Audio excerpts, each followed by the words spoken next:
L'Exode, chapitre 15.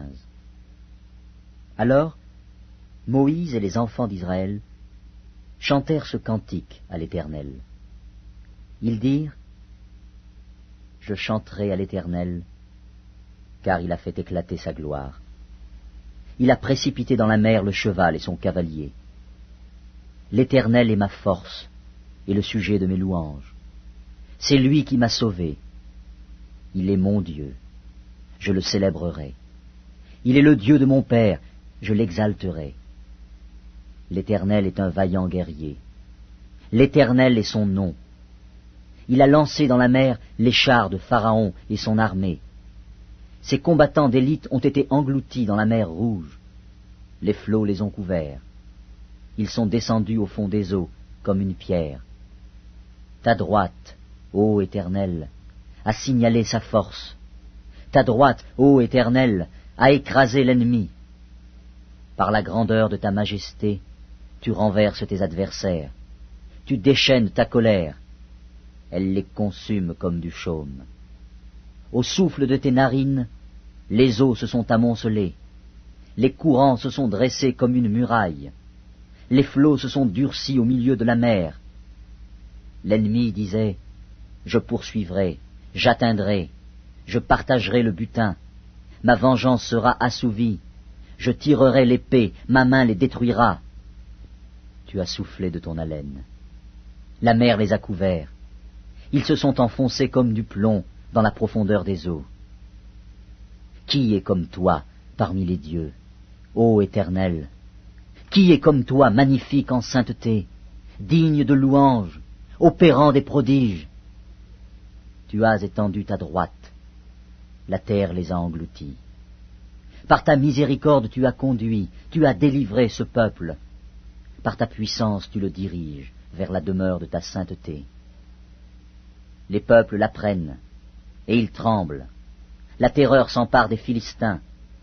Les chefs d'Édom s'épouvantent. Un tremblement saisit les guerriers de Moab. Tous les habitants de Canaan tombent en défaillance. La crainte et la frayeur les surprendront. Par la grandeur de ton bras, ils deviendront muets comme une pierre, jusqu'à ce que ton peuple soit passé, ô Éternel, jusqu'à ce qu'il soit passé, le peuple que tu as acquis. Tu les amèneras, et tu les établiras sur la montagne de ton héritage, au lieu que tu as préparé pour ta demeure, ô Éternel, au sanctuaire, Seigneur, que tes mains ont fondé. L'Éternel régnera éternellement et à toujours.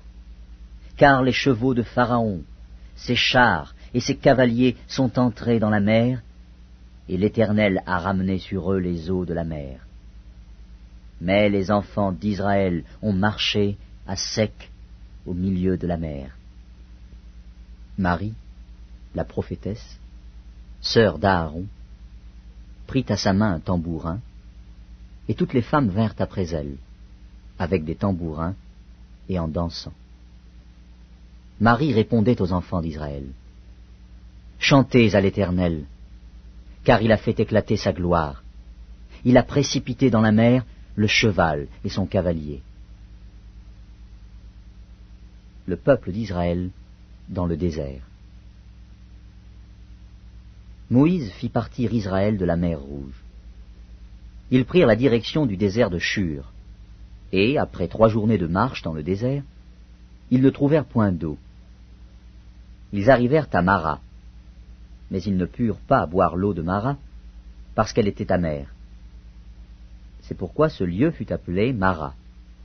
Le peuple murmura contre Moïse en disant, « Que boirons-nous » Moïse cria à l'Éternel, et l'Éternel lui indiqua un bois qu'il jeta dans l'eau, et l'eau devint douce. Ce fut là que l'Éternel donna au peuple des lois et des ordonnances, et ce fut là qu'il le mit à l'épreuve. Il dit, « Si tu écoutes attentivement la voix de l'Éternel, ton Dieu, si tu fais ce qui est droit à ses yeux, si tu prêtes l'oreille à ses commandements, et si tu observes toutes ses lois, je ne te frapperai d'aucune des maladies dont j'ai frappé les Égyptiens, car je suis l'Éternel qui te guérit. Ils arrivèrent à Élim, où il y avait 12 sources d'eau et 70 palmiers. Ils campèrent là, près de l'eau.